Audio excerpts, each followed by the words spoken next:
The rain had been falling all day in Seattle, steady and cold, drumming against the cracked window of a dim apartment where Emily sat curled on a worn couch, her face buried in her hands. Bills lay scattered across the coffee table. Electric, rent, medical, and the red stamps of final notice seemed to scream louder than the storm outside. She had worked herself to exhaustion, juggling 2 jobs, but the weight of life was pressing down harder than ever. With trembling lips, she whispered into the silence of that lonely room, "Life is too hard. I can't do this anymore." If you believe in kindness, in second chances, and in the power of hope, please take a moment to like this video, comment, share it with someone who might need encouragement today, and subscribe to Hopeful Stories. Together, we can spread strength and light to those who feel like giving up. Emily's life hadn't always been like this. She grew up in a small town in Oregon, the daughter of a mechanic and a nurse, a bright student with dreams of becoming a writer. She used to sit by the riverbank near her childhood home, scribbling poems and stories in a tattered notebook, imagining her words would one day inspire the world. But dreams are fragile things, and when her father died suddenly from a heart attack during her college years, her world collapsed. Her mother fell into deep grief and debt, and Emily dropped out of school to take care of her. She never returned. From then on, she worked wherever she could, cafes, stores, late-night cleaning shifts, just to survive. Years passed, and Emily moved to Seattle, hoping the city might bring new opportunities. But instead of dreams fulfilled, she found herself lost in a cycle of endless work and crushing loneliness. Friends drifted away, romance had been nothing but a trail of disappointments, and the world seemed to move forward while she stood still, drowning in the same old struggles. On that stormy evening, as she sat whispering her despair, something inside her finally broke. She felt as though she was sinking into quicksand, each day pulling her deeper into hopelessness. She thought about quitting everything, her job, her apartment, maybe even her life. She was tired of being strong for so long. She needed someone, anyone, to notice that she was breaking. That night, she walked out into the rain without an umbrella, not caring where her steps would take her. The city lights blurred through her tears as she wandered aimlessly, until she collapsed onto a bench at the corner of Pine Street, shivering, defeated. And that was when she met Daniel.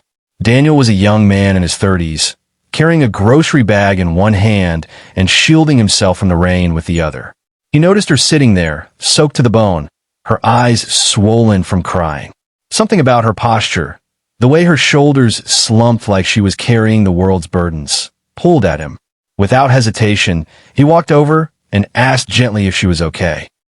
At first, Emily didn't want to answer. She had grown used to hiding her pain, to pretending she was fine, because the world rarely cared. But something in Daniel's voice, soft, steady, genuine, broke through her defenses. Through tears, she muttered the words that had been choking her all night. Life is too hard. Daniel didn't try to tell her it wasn't. He didn't feed her empty cliches. Instead, he set down his grocery bag, shrugged off his coat, and wrapped it around her trembling shoulders. Then he said quietly, "I can't make life easier overnight, but I can help carry the weight. You don't have to go through this alone." For the first time in years, Emily felt seen. Over the weeks that followed, Daniel kept his word. He wasn't rich, nor did he have all the answers, but he had a steady heart and a willingness to listen. He would check in on her after work, sometimes bringing her a warm meal, sometimes just sitting with her in silence when the heaviness grew too much. He encouraged her to start writing again, reminding her of the passion she had buried under bills and worries. Emily resisted at first, too worn down to believe in her old dreams. But Daniel's presence was like sunlight breaking through storm clouds. Slowly, she picked up her pen again. Late at night, after long shifts, she began scribbling in a cheap notebook, pouring out her pain, her fears, and little fragments of hope. Still, life was far from easy. Her mother's medical bills continued to pile up, her rent was overdue, and her boss at the diner treated her like she was invisible. There were nights she broke down, telling Daniel she was worthless, that she had failed at life. But every time, Daniel would sit beside her, sometimes holding her hands, sometimes letting her cry. And he would remind her, "You don't have to carry this by yourself. Lean on me." One winter evening, Emily received news that nearly shattered her again. Her mother's condition had worsened, and she would need expensive treatment they couldn't afford. Emily sat on her kitchen floor, clutching the letter, sobbing until her voice was hoarse. When Daniel arrived, she handed him the paper with shaking hands and whispered, "I can't do this, Daniel. I can't. It's too heavy." Daniel read the letter carefully. Then he looked at her with unwavering resolve and said, "We'll figure it out. Together. I promised to share the weight, and I meant it."